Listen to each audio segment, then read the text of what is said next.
House Rose Garden as the president has held a news conference there with the leaders of Canada and also Mexico. We heard some very big news a moment ago, tucked inside all of this talk about weapons trafficking and trade. The president shared some very strong words about the Supreme Court and the pending ruling on his health care law.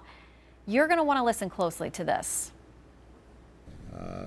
And I think it's important. I think the American people understand, and I think the justices should understand that in the absence of an individual mandate, you cannot have a mechanism to ensure that people with pre-existing conditions can actually get health care.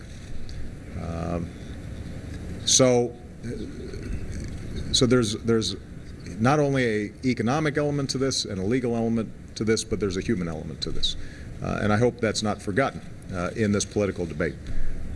Ultimately, I'm confident that the Supreme Court will not take what would be an unprecedented, extraordinary step of overturning a law that was passed by a strong majority of a democratically elected Congress.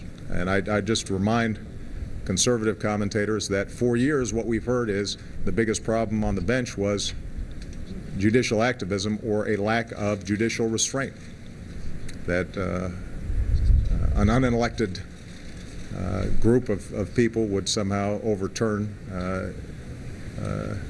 a duly constituted and passed law.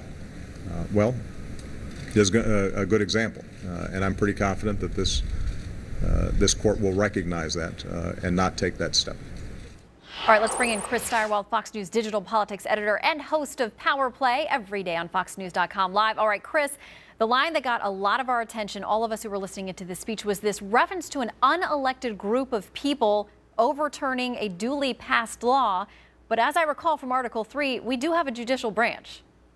Well, there is that, Shannon. They do, the framers did put that in there. Now, that's tough talk from the president. That is laying down the gauntlet and echoing an argument that we've heard from his supporters throughout this process at the Supreme Court and through this election cycle that has to do with blaming the court, preparing for a possible defeat, especially after, and you covered it so well, the difficulty that the government had getting the case past the justices in 3 days of arguments last week.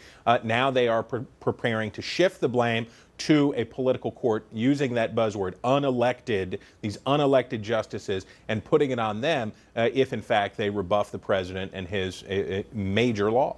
I mean, that's the role of the judiciary. I mean, they strike down laws all the time that either the administration does favor or doesn't favor. I mean, you have to take the good with the bad, regardless of where you stand on any side of any law if it gets to the court and the Supreme Court decides. But how much of this is a continuation of sort of, you know, we saw the dust up at the State of the Union a couple of years ago as the justices sat there and the president basically chided them over the Citizens United case, this case about campaign finance. He seemed to be throwing down the gauntlet again today, sort of telling them, don't do it. Well, look, the President of the United States gaming the Supreme Court in public, trying to apply public pressure to the justices is something unusual. But as you said, he has set a high or low, depending on how you look at it, a high or low bar for this sort of activity when he chided them in person and called them out sitting in front of him at the State of the Union address. So this is a president who enjoys having an adversarial relationship with the court, and it also plays into something that's politically helpful for him with his base, which is to say that this Bush court, this Bush v. Gore court that Democrats dislike, that liberals dislike because it has a more conservative bent than many that courts have in the past, the president likes to run against them too, so it helps him there.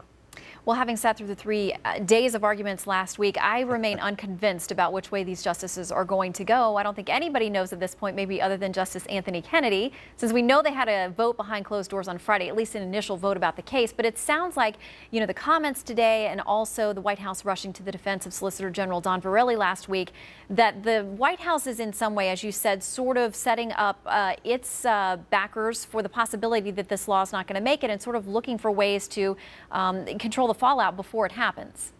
Well, absolutely. And the big thing here, other than him playing this game with the Supreme Court, that's a posture.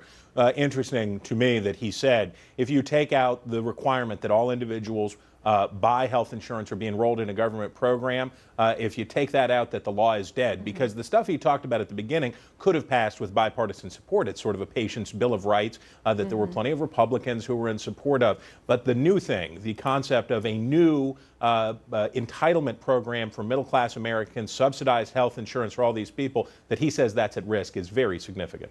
All right, Chris Stirewalt, always great to see you. Thank you, sir. Yes, ma'am.